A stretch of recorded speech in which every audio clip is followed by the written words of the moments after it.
வணக்கம். Green apple சேனலில் 2025 group 4க்கான syllabus வந்து மாற்றிருக்காங்க இல்லையா? 2013 கடைப்பிடிச்சிட்டு வந்த சிலபஸை வந்து சேஞ்ச் பண்ணியிருக்காங்க. இது வந்து ஏகப்பட்ட கொஷின்ஸ் எல்லாருக்குமே வந்து படிச்சுட்டு இருக்கவங்களுக்கு எக்கச்சக்கமான குழப்பம் இருக்குது. அதில் வந்து ஓல்டு புக் படிக்கணுமா, நியூ புக் படிக்கணுமா, அந்த சிலபஸ் வந்து கஷ்டமாக ஈஸியாக, 10th வரைக்கும் படித்தா போதுமா, 11th 12th சேர்த்து படிக்கணுமா, இவ்வளோ நாள் படித்தது வேஸ்ட்டாக புதுசாக படிக்கணுமா, இப்படி எக்கச்சக்கமான கொஷின்ஸ் இருக்குது. எல்லாத்துக்குமான ஜிஎஸ், மேக்ஸ், தமிழ் மூணு சிலபஸையும் பார்ப்போம். ஓவராலாக 3 சிலபஸ்லையும் எப்படி படிக்கணும், எந்தெந்த லெசன் படிக்கணும், எதெல்லாம் படித்தா நம்ம ஹை ஸ்கோர் பண்ணலாம், எப்படி படித்தா ஹையஸ்ட் ஸ்கோர் வாங்கலாம் அப்படிங்கிற ஃபுல் டீட்டெயில் வந்து இந்த வீடியோவில் பார்ப்போம். இந்த வீடியோ உங்களுக்கு பிடிச்சிருந்தா மறக்காமல் லைக் பண்ணுங்கள். இந்த வீடியோ ஒவ்வொரு நிமிஷமும் உங்களுக்கு பயனுள்ளதாக அமையும்னு நம்புகிறேன். அப்படி பயனுள்ளதாக இருந்தால் மறக்காமல் கமெண்ட்டில் சொல்லிட்டு போங்க. இப்போ பார்க்கலாம். ஓல்டு சிலபஸ்க்கும் நியூ சிலபஸ்க்கும் என்னென்ன டிஃப்ரென்ஸுங்கிறதையும் சொல்லிடுறேன். Part A, part B, part C அப்படின்னு 3 பார்ட்டாக இப்போ நியூ சிலபஸில் பிரிச்சிருக்காங்க. பழசு பார்த்தீங்கன்னா part A, part B 2 part தான் இருக்கும். 2 பார்ட்டில் பார்ட் ஏல மொத்தமாக ஜிஎஸ் ப்ளஸ் மேக்ஸ் மொத்தமாக 10 யூனிட் கொடுத்துருப்பாங்க. தமிழ் வந்து தனியாக பார்ட் பின்னு கொடுத்துருப்பாங்க. இப்போ என்ன பண்ணியிருக்காங்க, பார்ட் ஏன்னு கொடுத்து ஜிஎஸ்ஸை ஒரு பார்ட்டாகவும், பார்ட் பின்னு மேக்ஸை ஒரு பார்ட்டாகவும், பார்ட் சி தமிழுக்கு ஒரு பார்ட்டாகவும் கொடுத்துருக்காங்க. இதில் ஜிஎஸ்ல 75 மார்க், மேக்ஸில் 25 மார்க், தமிழில் 100 மார்க். மார்க்கில் எந்த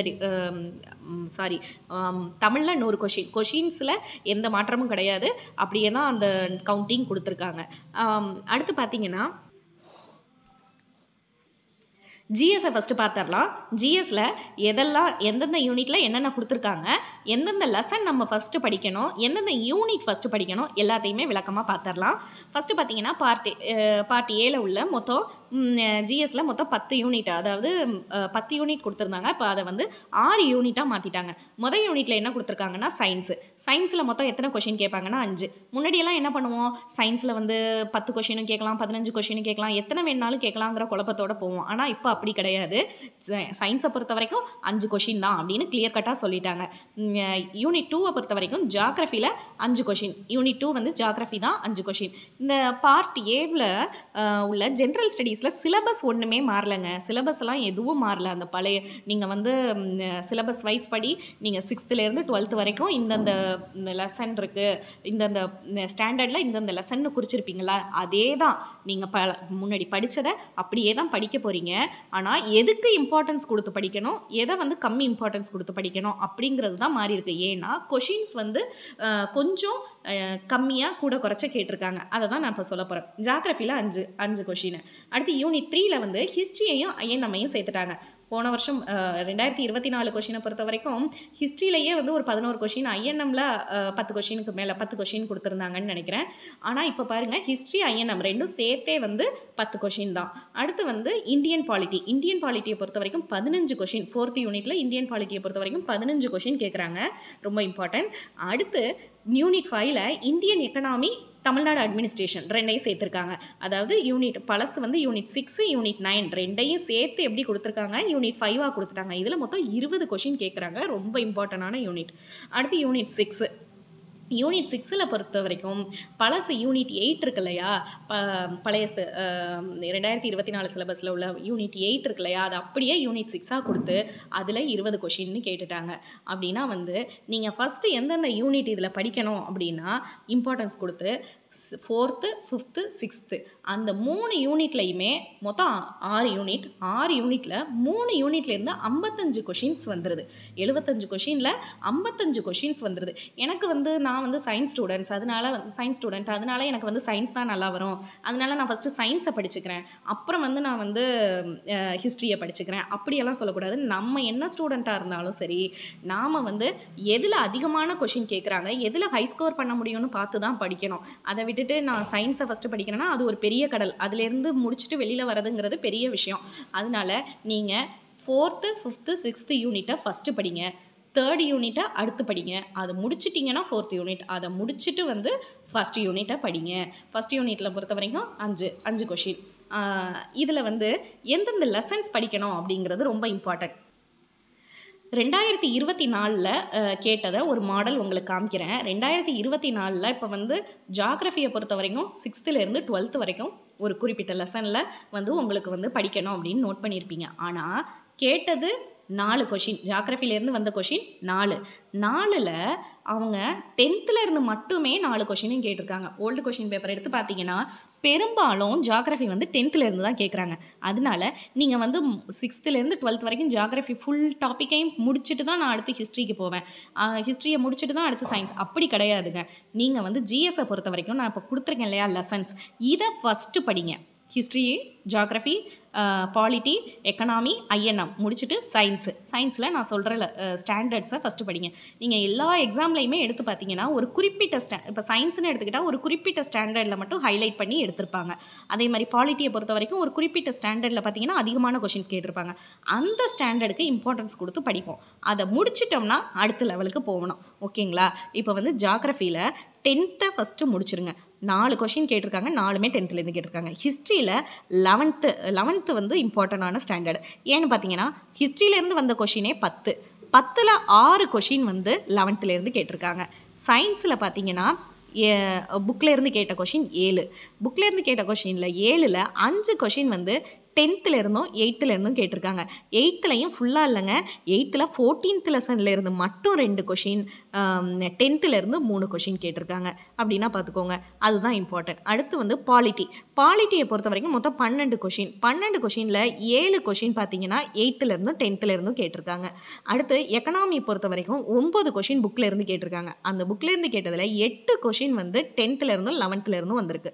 அடுத்து ஐஎன்எம் பொறுத்த வரைக்கும் 11 கொஷின் புக்கில் இருந்து கேட்டிருக்காங்க. அதில் 8 கொஷின் வந்து 10th இருந்து 12th 2 ஸ்டாண்டர்ட்லேருந்து மட்டும் கேட்டிருக்காங்க. இந்த ஸ்டாண்டர்டில் இப்போ இந்த ஸ்டாண்டர்ட் ஃபுல்லாக படிக்கணுமானா கிடையாது. சிலபஸில் எந்தெந்த லெசன் கவர் ஆகுதுன்னு நோட் பண்ணிக்கோங்க, அதை மட்டும் படித்தா போதும். ஓகேங்களா? இப்போ புக்கில் இருந்து கேட்ட கொஷின் மொத்தம் 53, அதில் 38 கொஷின் இந்த ஸ்டாண்டர்ட்லேருந்து கேட்டிருக்காங்க. மற்ற ஸ்டாண்டர்ட் பாக்ஸ் கொஷின் ரொம்ப இம்பார்ட்டன்ட். மற்ற ஸ்டாண்டர்ட் பாக்ஸ் கொஷினை தனியாக எப்போதுமே படிச்சிடணும். பாக்ஸ் கொஷினையும் சேர்த்தா மொத்தம் 42 கொஷின்.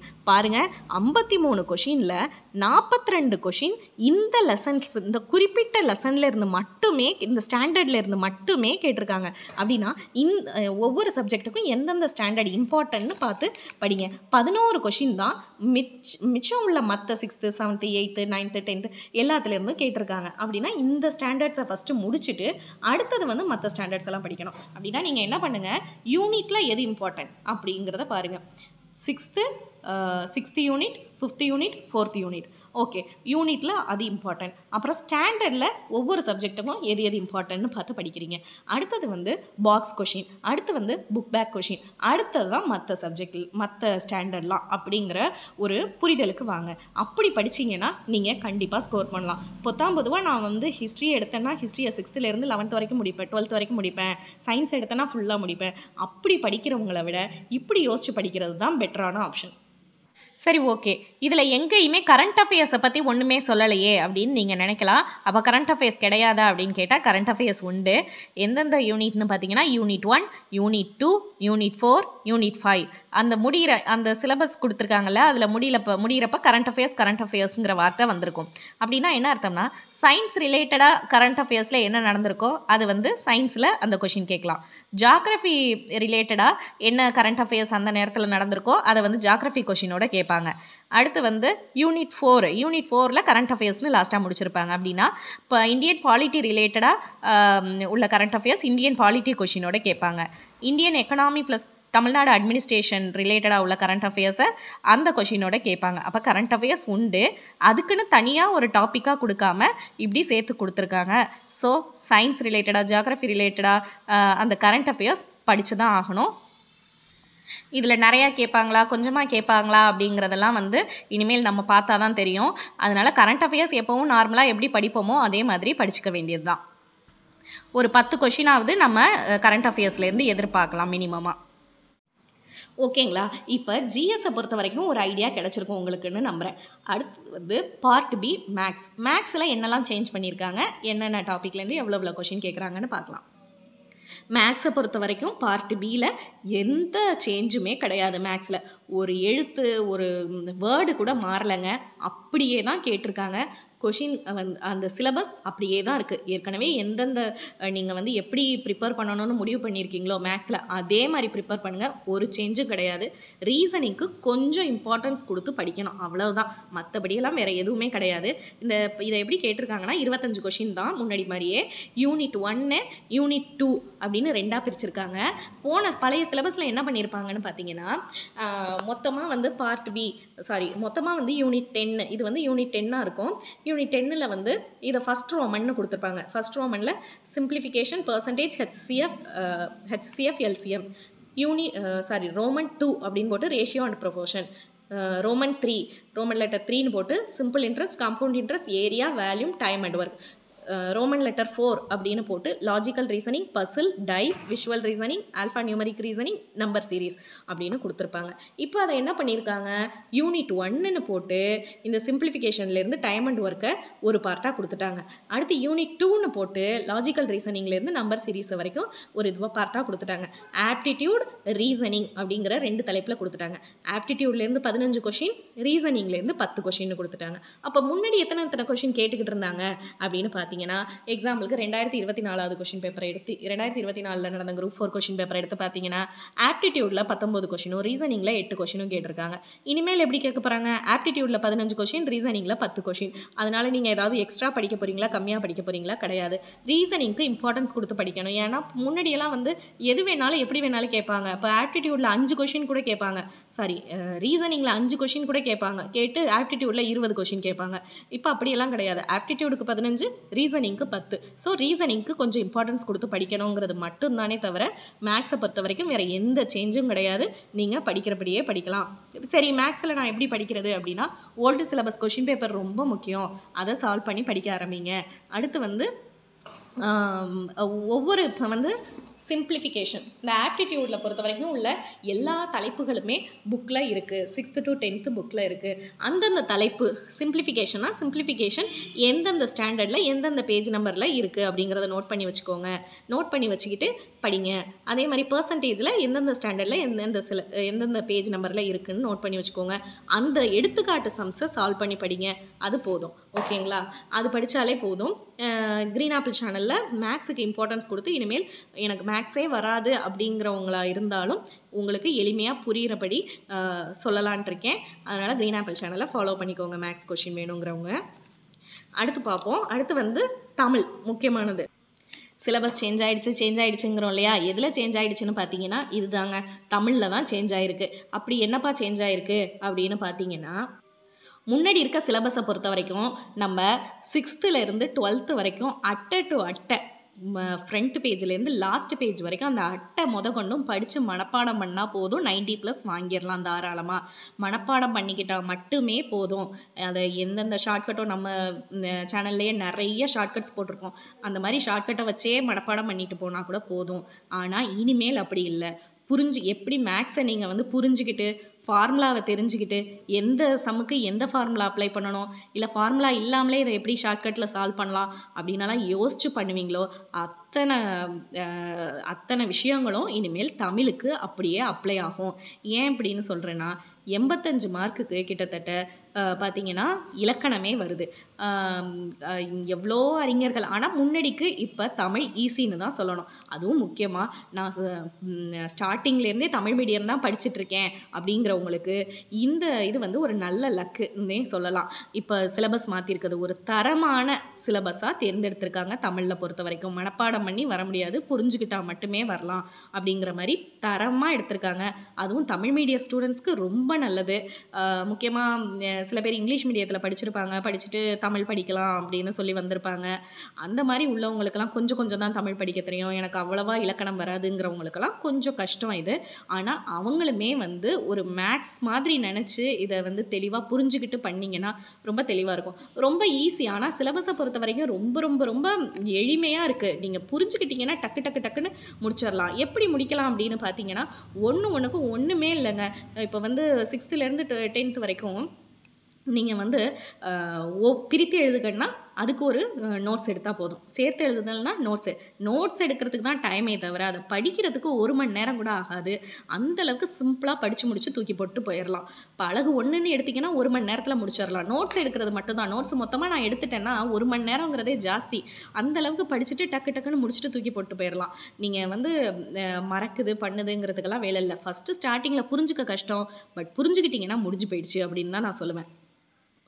அப்போ சிலபஸ் ரொம்ப ஈஸியாக இருக்குங்கிறீங்களே, அப்போ எல்லாருமே 90+ எடுத்துடலாமா எப்படின்னு கேட்டிங்கன்னா, அங்கே தான் எந்த இடத்துல செக் வைக்கிறாங்கன்னு பாருங்கள். இதில் எப்படி மேக்ஸில் வந்து நம்ம வந்து நிறையா கேர்லெஸ் மிஸ்டேக் பண்ணுவோம், டைம் ப்ராப்ளம் இருக்கும், கொஷினை தப்பாக புரிஞ்சுக்கிட்டு நம்மளா ஒன்று செய்வோம். இந்த மாதிரியான விஷயங்கள் இனிமேல் தமிழ்லையும் நடக்கும். அதனால் மேக்ஸுக்கு எப்படி நிறையா டெஸ்ட் எழுதி பார்க்கணும், ப்ராக்டிஸ் பண்ணணும், டைம் மேனேஜ்மெண்ட் இருக்கணும். இது எல்லாமே மேக்ஸுக்கு எப்படி அப்ளை ஆகுதோ அதே தான் இனிமேல் தமிழுக்கும் அப்ளை ஆகும்.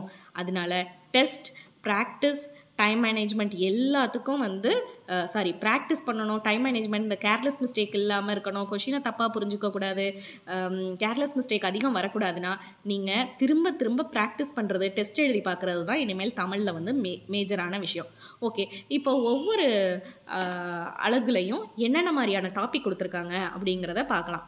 நீங்கள் ஃபஸ்ட்டு செய்ய வேண்டிய விஷயம்னா, எல்லாமே வந்து அடுத்து நோட்ஸ் எடுக்கணும் பண்ணணும், எல்லாத்துக்கும் முன்னாடி ஒரு நோட்டை போடுங்க. நோட்டை போட்டு ஃபஸ்ட்டு பேஜில் இந்த மாதிரி எழுதி வச்சுக்கோங்க.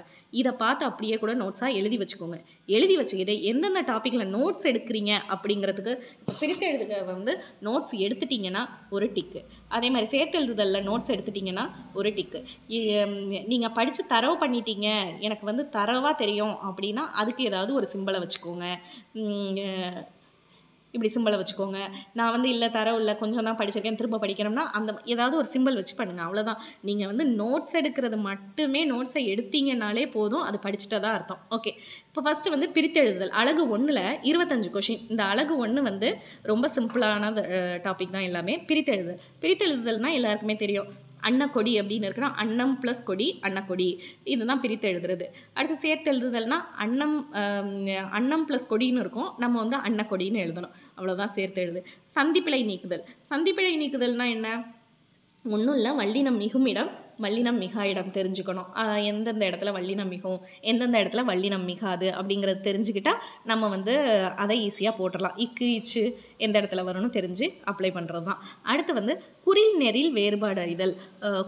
இப்போ வந்து ஒரு சொல்ல வந்து குறில் எழுத்து வந்தால் அதுக்கு ஒரு பொருள் தரும், நெடில் எழுத்து வந்தால் அதுக்கு வேறு ஒரு பொருளை தெரியும்.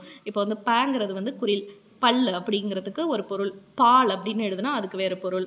அந்த மாதிரி வேறுபாடு அறிகிறது. அடுத்து மயங்கொழி பிழை நீக்குதல். மயங்கொழி பிழைனா என்னென்னா, இந்த 8 எழுத்து எந்த சொல்லுக்கு பள்ளிக்கு எந்த இல்லு வரும் அப்படின்னு கண்டுபிடிக்கிறது. 2 சொல்லினா வருமா, 3 சொல்லினா வருமா ஒரு சொல் கொடுத்தாங்கன்னா அப்படின்னு கண்டுபிடிக்கிறது. இதை வந்து இந்த டிஃப்ரென்ஸ் அறிகிறது.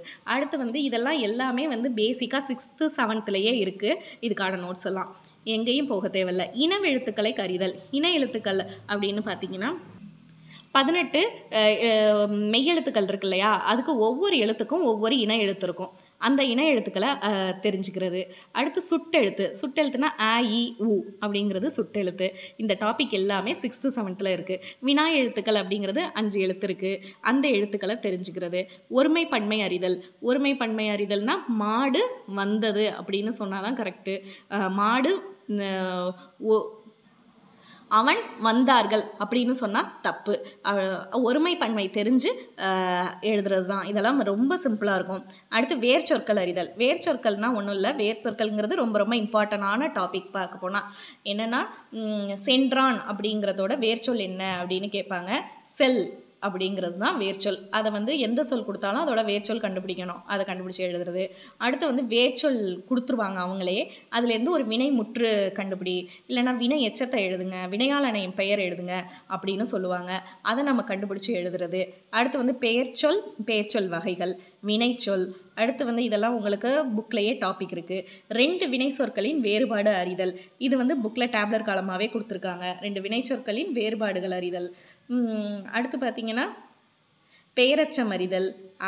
அது அடுத்து அயல் சொல் நீக்குதல் அப்படிங்கிறதெல்லாம் வந்து புக்லேயே இருக்குது. அயல் சொல்ங்கிறது வடமொழி, திரிமொழி, ஆங்கிலம் எல்லா சொற்களையும் வந்து தமிழாக்கம் தெரிஞ்சிருக்கணும். அடுத்து தமிழ்ச்சொல், எதிர்ச்சொல்.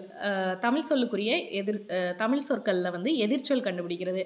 இன்பம்னா துன்பம், அந்த மாதிரி கண்டுபிடிக்கிறது எதிர்ச்சொல். எழுத்து பிழைகளை கண்டறிந்து ஒற்றுப்பிழை அறிதல், இது ரொம்ப இம்பார்ட்டண்டானது.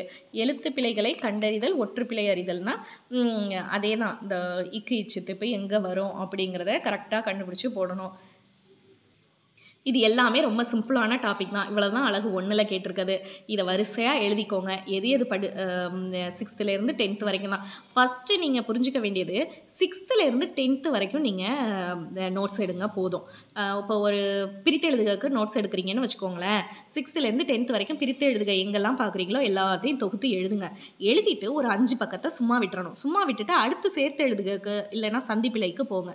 ஏன்னா அந்த 5 பேஜ் எதுக்குன்னா திரும்ப நீங்கள் வந்து 11th எல்லாமே நான் முடிச்சிட்டேன் அப்படிங்கிற பட்சத்தில் ஒரு 11th 12th-லேருந்து நம்ம எடுக்கலாம். அப்போ 11th 12th-லேருந்து வருமா? SSLC ஸ்டாண்டர்ட்னு தானே கொடுத்துருக்காங்க அப்படின்னு நினைப்பீங்க. SSLC ஸ்டாண்டர்ட் தான் கொடுத்துருக்காங்க. ஆனால் இதுக்கு முன்னாடியும் SSLC ஸ்டாண்டர்ட்னு தான் சொன்னாங்க. ஆனால் 11th 12th-லேருந்து வரலையா? அது மாதிரி இந்த தடவை கண்டிப்பாக அப்போ 11th 12th-லேருந்து வருமானா? இப்போ என்ன கேட்டால் ஒரு 90% 10th-க்குள்ளேருந்து வந்துடும். ஒரு 10% வந்து 11th 12th-லேருந்து வருதுன்னு சொல்லுவேன். ஆனால் இப்போ நான் சொல்கிறது வந்து கன்ஃபார்மா அப்படின்னு கேட்டிங்கன்னா கிடையாது. ஏன்னா இப்போ தான் எல்லாருக்குமே வந்து இது புதுசு தான். ஓகேங்களா? அதனால் பெரும்பாலும் இப்போ இப்படி கேட்க வாய்ப்பு இருக்குது அப்படின்னு ஒரு 90% நம்மளோட இதை வச்சு தான் சொல்லுவோம். ஓகேங்களா? ஆனால் கண்டிப்பாக 11th 12th அதிகமாக கேட்க மாட்டாங்க அப்படிங்கிறது மட்டும் உறுதியாக சொல்லலாம். 6th to 10th ஃபஸ்ட்டு தரவு பண்ணிவிடுங்க. ஒரு கஷ்டமான ஒரு கொஷின்னா எல்லாருக்குமே அது கஷ்டமான கொஷின் தான். அதை மட்டும் ஞாபகம் வச்சுக்கோங்க. அழகு 2ல் 15 கொஷின் கேட்குறாங்க. அப்போ அழகு 2ல் என்னெல்லாம் இருக்குன்னா எதிர்ச்சொல், இன்பம்னா துன்பம், மேலேன்னா கீழே, அந்த மாதிரி எதிர்ச்சொற்களை கண்டுபிடிக்கிறது. ஓரெழுத்து ஒரு மொழி, இது ஓரெழுத்து ஒரு மொழி எல்லாருக்குமே தெரிஞ்சிருக்கும். ஐனா ஐங்கிற ஓரெழுத்துக்கு தலைவன்கிறது பொருள். அந்த மாதிரி ஒரு 42 ஓரெழுத்து ஒரு மொழி புக்லேயே இருக்குது. அது இல்லாமல் நிறையா வந்து லெசனில் இடையில வரும். அதெல்லாம் எடுத்து தனியாக ஒரு டாப்பிக்கில் எழுதிக்கோங்க. அடுத்து பல பொருள் தரும் ஒரு சொல், ஒரு பொருள் தரும் பல சொல், இந்த மாதிரியெல்லாம் நிறையா வந்து புக்ஸில் இருக்குது. அதாவது காடுங்கிறதுக்கு நிறைய பொருள் இருக்குது. அந்த மாதிரி உள்ளதெல்லாம் தனியாக எடுத்து படிச்சுக்கோங்க. பொருந்தா சொல் தேர்ந்தெடு அப்படின்னா என்னென்னா இந்த மாதிரி இதெல்லாம் வந்து இதுதான் வந்து நீங்கள் புக்கில் எங்கெங்கே இருக்குதுன்னு தேடி கண்டுபிடிச்சி படிக்க வேண்டியது. ஏன்னு வச்சுக்கோங்களேன், இப்போ வந்து 4 ஆப்ஷன் கொடுத்துருப்பாங்க. வெண்பா, ஆசிரியப்பா, கலிப்பா, வஞ்சிப்பான்னு சொல்லிடுவாங்க. இதில் வெண்பா, கலிப்பா, ஆசிரியப்பா, வஞ்சிப்பாவுக்கு பதிலாக வேறு ஏதோ ஒரு வார்த்தை அந்த இடத்துல கொடுத்துருக்கலாம். அப்படி கொடுத்துருக்கும்போது இந்த 4 பாவம் தெரிஞ்சிருந்தால் தான் உங்களுக்கு வந்து ஏதாவது ஒன்று மாற்றி கொடுத்துருந்தாங்கன்னா கண்டுபிடிக்க தெரியும். அப்படின்னா இந்த மாதிரி ஒரு 4 தான் வர்றது, ஒரு 5 தான் வர்றது, இதெல்லாம் வந்து எங்கெங்கே இருக்கோ அதெல்லாம் தேடி கண்டுபிடிச்சி நம்ம நோட் பண்ணணும். நோட் பண்ணால் தான் பொருந்தாத சொல்ல நம்மளால் தேடி கரெக்டாக கண்டுபிடிக்க முடியும். அடுத்து அகரவரிசை. அகரவரிசைன்னா உங்களுக்கு தெரிஞ்சிருக்கும். ஃபஸ்ட்டு உயிரெழுத்துக்களில் வர்ற சொற்கள் ஃபஸ்ட்டு வரணும். 2வது காஞாச்சாவில் கக்கா கிக்கியில் வர்றது வரணும். அடுத்து வந்து சசாசிசியில் வர்றது வரணும். அந்த மாதிரி உள்ள சொற்கள் உங்களுக்கு ஏற்கனவே நிறையா பார்த்துருப்பீங்க. அந்த மாதிரி உள்ளதை ப்ராக்டிஸ் பண்ணிக்கணும். அடுத்து ஒரு பொருட்பன்மொழி அப்படிங்கிற தலைப்பில் சொல்லியிருக்காங்க. அடுத்து வந்து இரு பொருள் குறிக்கும் சொற்கள், 2 பொருள் தர்ற மாதிரியான சொற்கள், பேச்சு வழக்கு, எழுத்து வழக்கு. பேச்சு வழக்கில் சில சொற்கள் சொல்லுவோம், எழுத்து வழக்கில் சில சொற்கள் வரும். அதெல்லாம் கரெக்டாக கண்டுபிடிச்சி இது பண்ணணும். பேச்சு வழக்கில் தலைம்போம், அதுவே வந்து எழுதும்போது தலைன்னு எழுதுவோம். அதெல்லாம் கரெக்டாக நம்ம கண்டுபிடிச்சி எழுத தெரியுதா அப்படின்னு பார்த்துக்கணும். அடுத்து வந்து சொல்லும் பொருளும், சொற்பொருள் தான் அது. சொற்பொருளை தனி டாப்பிக்காக எடுத்து எழுதிக்கோங்க. அடுத்து கோடிட்ட இடம் கொடுப்பாங்க. கோடிட்ட இடம் எப்படி கொடுப்பாங்களான்னா வந்து ஒரு டேஷ் கொடுத்து ஏதோ ஒரு தொடர் கொடுத்து இடையில வந்து ஒரு டேஷ் கொடுத்துருவாங்க. அந்த இடத்துல எந்த பெயர்ச்சொல் வருமா, வினைச்சொல் வருமா, கரெக்டான மரபு சொல் எது அப்படிங்கிறத போடணும். குயில் டேஷ் அப்படின்னு கொடுத்துருவாங்க, கூவும் அப்படிங்கிற மாதிரி போடணும். அந்த மாதிரி வந்து இடையில என்ன வரும்னு பார்த்து கரெக்டாக போடணும். அடுத்து பொருத்தமான பொருளை தேர்வு செய்தல், சொற்பொருள் தான் இது. அடுத்து மருவு ஊர்பெயர்கள். மருவு ஊர்பெயர்கள்னால் ஒன்றும் இல்லை, ஊர்பெயர்கள் நிறையா இருக்கு இல்லையா. கோயமுத்தூருங்கிறத கோவைன்னு மருவி வந்திருக்கு. அது மாதிரி நிறைய ஊர்கள் இருக்கு இல்லையா, மதுரைக்கெல்லாம் வந்து நிறையா மருவி இருக்குது. அந்த மருவு பெயர்களை கரெக்டான ஊர் பெயரும் மருவு பெயர்களும் தெரிஞ்சிருக்கணும். அதெல்லாம் நோட் பண்ணி தனியாக படிக்கணும். அடுத்து ஒருமை பன்மை பிழை. ஒருமை பன்மை பிழை தெரியும். அடுத்து ஒரு, ஓர் பிழை, அது, அஃது பிழை. அதாவது எந்த இடத்துல ஓருங்கிற வார்த்தை வரணும், எந்த இடத்துல ஒருங்கிற வார்த்தை வரணும் அப்படிங்கிறது கண்டுபிடிச்சு எழுதணும். அதாவது ஒரு ஆடு வந்தது அப்படின்னு ஓருங்கிறது உயிரெழுத்துக்கு முன்னாடி வரணும், ஒருங்கிறது உயிர்மெய் எழுத்துக்கு முன்னாடி வரணும். அதை தெரிஞ்சு நம்ம வந்து கண்டுபிடிக்கணும். ஒரு ஆடு வந்ததுங்கிறது தப்பு. ஏன்னா அந்த இடத்துல உயிரெழுத்து வந்திருக்கு இல்லையா, உயிரெழுத்துக்கு முன்னாடி ஓர்னு தான் போடணும். அது மாதிரி கண்டுபிடிச்சி எழுத தெரியணும். எல்லா டாப்பிக்குமே, இந்த டாபிக் எல்லாமே புக்கில் இருக்குது. அடுத்து பேச்சு வழக்கு, தூய வழக்கு, அதுதான் முன்னாடியே பார்த்துட்டோம். அடுத்து சொற்களை இணைத்து புதிய சொற்களை உருவாக்குதல். அவங்க சில சொற்கள் கொடுத்துருவாங்க, கொடுத்துட்டு புதிய சொற்றொடர்களை உருவாக்குதல். ஓகேங்களா, அந்த மாதிரி சொற்றொடரை உருவாக்கணும். அடுத்து ஒரு சொல்லிற்கு இணையான வேறு சொல் கண்டுபிடிக்கிறது, சொற்பொருள் தான் இது. அவ்வளோதாங்க அழகு 2ல் இருக்குது. அழகு 2ல் மொத்தம் 15 கொஷின். ரொம்ப இதுவும் கொஞ்சம் எளிமை தான். அடுத்து அழகு 3ல் 15 கொஷின். 15 கொஷினில் என்ன எப்படி கேட்பாங்க அப்படின்னா, சொற்களை ஒழுங்குபடுத்துதல், மாற்றி மாற்றி கொடுத்துருக்கதை சரியாக ஒழுங்குபடுத்தணும். அடுத்து தொடர் வகைகளை கண்டுபிடிக்கணும். செய்வினையா, செயப்பாட்டு வினையா, தன்வினையா, பிறவினையா, கற்றான் அப்படிங்கிறது தன்வினையா பிறவினையா, அந்த மாதிரியெல்லாம் கண்டுபிடிக்கணும். அடுத்து ஒருமை பன்மை பிழையறிதல், இது திரும்பவும் சொல்லியிருக்காங்க. அடுத்து வந்து மரபு தமிழ் என்னென்னா திணை மரபு, பால் மரபு, கால மரபு, இளமை மரபு, ஒளி மரபு, வினை மரபு, தொகை மரபு, இதை கண்டுபிடிச்சு எழுதணும். இப்போ ஒவ்வொன்றுக்கும் ஒவ்வொரு மரபு இருக்கு இல்லையா. நேற்று வந்தான்னு தான் சொல்லணும், அதுக்கு பதிலாக நேற்று வருவான்னு சொன்னால் தப்பு. அந்த மாதிரி அதை கண்டுபிடிச்சி எழுதணும். அது தப்பாக கொடுத்துருந்தாங்கன்னா நம்ம கரெக்டாக கண்டுபிடிச்சி எழுதணும். இல்லை கரெக்டான சொல் எது வருதுன்னு நம்ம எழுதணும். அடுத்து நிறுத்தற் குறியீடை கண்டுபிடி. நிறுத்தற் குறியீடை கண்டுபிடினா ஃபுல் ஸ்டாப் வருமா, கமா வருமா, கொஷின் மார்க் வருமா, ஆச்சரியக்குறி வருமா, இந்த மாதிரி கரெக்டாக கண்டுபிடிச்சி எழுதணும். இதுதான் அழகு 3ல் 15 மார்க்குக்கு வரும். அடுத்து அழகு 4. அழகு 4ல் ஒரு தலைப்பு தான், கலை சொல்லுக்கு இணையான ஆங்கில சொல். இது வந்து ஒவ்வொரு லெசனுக்கு ஒவ்வொரு யூனிட்டுக்கு பின்னாடியும் இருக்குது. 6th to 12th வரைக்கும் கம்ப்ளீட்டாக இதை படிச்சுக்கோங்க. 10 கொஷின் இதிலேருந்து கேட்பாங்க. ரொம்ப நீங்கள் எல்லாத்தையும் விட இதை ஃபஸ்ட்டு டாப்பிக்காக எடுத்து நோட்ஸ் எடுத்து எழுதி படிக்கிறது ரொம்ப நல்லது. முக்கியமான ஒரு யூனிட்டு, ரொம்ப எளிமையானதும் கூட. அடுத்து அழகு 5ல் 15 கொஷின் கேட்பாங்க. என்னென்னு பார்த்தீங்கன்னா, ஒரு பத்தி கொடுத்துருவாங்க, ஒரு பேராகிராஃப் கொடுத்துருவாங்க, அதுலேருந்து கொஷின் கேட்பாங்க. அதை அந்த பேராகிராஃபை படித்து நம்ம அதை அண்டர்ஸ்டாண்ட் பண்ணிக்கிட்டு கீழே கேட்டிருக்க கொஷினுக்கு நம்ம ஆன்சர் பண்ணணும். இதுக்கெல்லாம் வந்து டைம் எடுக்கும். அதனால எவ்வளோ சீக்கிரமாக நம்ம படிக்கிறோம், எவ்வளோ சீக்கிரமாக புரிஞ்சுக்கிட்டு அதுக்கு ஆன்சர் பண்ணுறோம் அப்படிங்கிறத பொறுத்து தான் இருக்குது. உவமை தொடரின் பொருளறிதல், அடுத்து வந்து மரபு தொடரின் பொருளறிதல், பழமொழிகளின் பொருளறிதல் அப்படின்னு கொடுத்துருக்காங்க. இது எல்லாமே பார்த்தீங்கன்னா பார்க்க ரொம்ப ஈஸியாக இருக்கும். பழமொழி தானே, பொருள் தெரிஞ்சுக்கிட்டுலாம் அப்படின்னு. ஆனால் வந்து அங்கே வந்து கொஞ்சம் நம்மளை யோசிக்க வைக்கிற மாதிரியான கொஷின் தான் கேட்பாங்க. அதனால் இதெல்லாம் வந்து நல்லா ப்ராக்டிஸ் பண்ணுறதுனால மட்டும்தான் நம்மளால் அட்டன் பண்ண முடியும். அடுத்து புரிந்து கொள்ளும் திறன் அப்படின்னு கொடுத்துருக்காங்க. செய்தித்தாள், தலையங்கம், முகப்பு செய்தி, கட்டுரை, அரசு சார்ந்த செய்தி, ஆவண உள்ளடக்கம், இதெல்லாம் கொடுத்துருவாங்க. அதை புரிஞ்சுக்கிட்டு அதுக்கேற்ற மாதிரி நம்ம ஆன்சர் பண்ணணும், அதை படித்து பார்த்து. அடுத்து 6வது யூனிட். 6வது யூனிட்டில் மொத்தம் 5 கொஷின் கேட்குறாங்க. என்னென்னா, ஆங்கிலம் மற்றும் பிறமொழி சொற்களை நம்ம வந்து தமிழுக்கு மொழிபெயர்க்கணும் அங்கே கொடுத்துருக்கதில். அடுத்து பயன்பாட்டில் உள்ள ஆங்கில சொற்களை தமிழ் சொற்களாக மாற்றணும். இதெல்லாம் பார்த்திங்கன்னா நம்ம பயன்பாட்டில் இப்போதைக்கு வந்து நிறையா நம்ம வந்து ஆங்கில சொற்கள் பயன்படுத்துகிறோம். அதுக்கான தமிழ் சொற்களை கண்டுபிடிச்சி எழுதணும். இதிலெல்லாம் நம்மளுக்கு வந்து நிறையா மார்க் போகிறதுக்கான வாய்ப்புகள் இருக்குது. அதனால் ரொம்ப கவனமாக நம்ம படித்து தெரிஞ்சுக்க வேண்டியது. ஆவணங்களின் தலைப்பு, கோப்பு, கடிதம், மனு, இதெல்லாம் கொடுத்துருவாங்க. அதோட மொழிபெயர்ப்புகளை புரிஞ்சு நம்ம மொழிபெயர்ப்புகளை புரிந்து கொள்ளுதல் புரிஞ்சு நம்ம செய்யணும். இந்த மொழிபெயர்ப்புங்கிற டாபிக் ரொம்ப இம்பார்ட்டன்ட். இதுலேருந்து 5 கொஷின் கேட்குறாங்க. 5மே டஃப்பாக தான் இருக்கும். அடுத்து அழகு 7. அழகு 7ல் பார்த்தீங்கன்னா ஒரு 15 மார்க்கு. இதுதான் வந்து நம்ம புக்கில் இருந்து எந்தெந்த பேஜில் இருக்குது என்னங்கிறது பார்க்க வேண்டியது. திருக்குறளில் 20 அதிகாரம் தான் கொடுத்துருக்காங்க. அந்த 20 அதிகாரத்தையும் நல்லா தெளிவாக புரிஞ்சு படிச்சுக்கணும். எந்தெந்த ஸ்டாண்டர்டில் எந்தெந்த அதிகாரம் இருக்குது, அதில் உள்ள கொஷின்ஸ் எல்லாமே படிச்சுக்கணும். அடுத்து பார்த்தீங்கன்னா 17 கீழ்கணக்கு நூல்கள். 17 கீழ்கணக்கு நூல்களில் மொத்தம் 18 நூல்கள் இருக்குது. அந்த 18 நூல்களில் ஒரு 8 நூல்கள் தான் கொடுத்துருக்காங்க.